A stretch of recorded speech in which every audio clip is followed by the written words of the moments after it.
L'intelligence artificielle est en train de tuer LinkedIn et collectivement, on a choisi de suivre cette décision. En effet, on surutilise l'intelligence artificielle pour ce réseau. On l'utilise pour tout et pour n'importe quoi. On l'utilise pour créer nos photos d'avatar, on l'utilise pour rédiger nos biographies sur LinkedIn, on utilise l'IA pour créer nos posts, pour rédiger nos posts. On l'utilise pour créer des scénarios qui vont automatiser les prises de contact. On va bien sûr de la même manière automatiser les premiers messages, bien évidemment. Pire encore, on va utiliser l'intelligence artificielle pour gérer nos interactions, répondre aux commentaires en utilisant la sémantique de la question de notre interlocuteur pour répondre de manière humaine.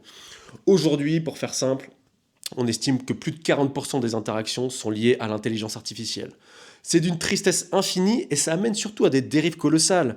On a commencé à avoir des témoignages de rip-off, d'arnaques en tout genre, de détournement d'argent qui sont liés à des faux avatars LinkedIn et des gens qui cherchent à détourner, à prendre votre argent à travers des fausses prestations et surtout des fausses expertises.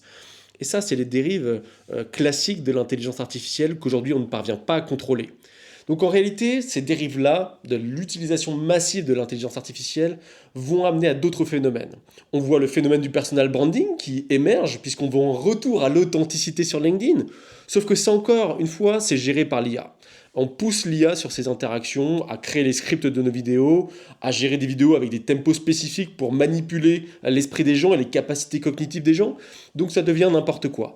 Et je crois que paradoxalement, à une heure où LinkedIn veut mettre tout le monde sur son réseau pour passer sa vie sur ce réseau-là, pour concurrencer TikTok et autres plateformes, en fait les gens vont progressivement vouloir du vrai, le retour aux vraies interactions, le retour à la création de la confiance, le retour au rendez-vous dans des cafés, le retour à vraiment l'envie de créer du lien sécurisant et surtout attester que l'expertise de la personne en face de moi est réelle.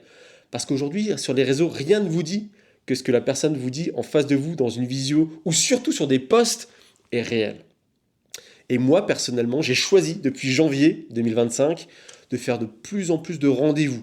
Mes clients aujourd'hui, si je peux les voir en présentiel, je les rencontre en présentiel. Je n'ai pas peur d'eux, je n'ai pas peur de mon expertise, j'ai confiance en ce que je fais. Si je peux rencontrer mes clients prestataires en présentiel, je le fais avec plaisir. Et ça, je crois qu'on va revenir à un vrai retour à l'authentique et on va voir finalement que les personnes qu'on pensait être expertes ou avoir des skills incroyables, finalement vont être un petit peu déceptives. C'est triste à dire, mais c'est une réalité. Il faut revenir à un retour à l'authenticité. En tout cas, c'est un choix qu'on doit tous collectivement faire. Soit on maintient une illusion dans un monde virtuel qui est faux à 90%, soit on revient au réel et on choisit de re-rencontrer nos clients d'une manière ou d'une autre. Et vous, quel est votre choix ?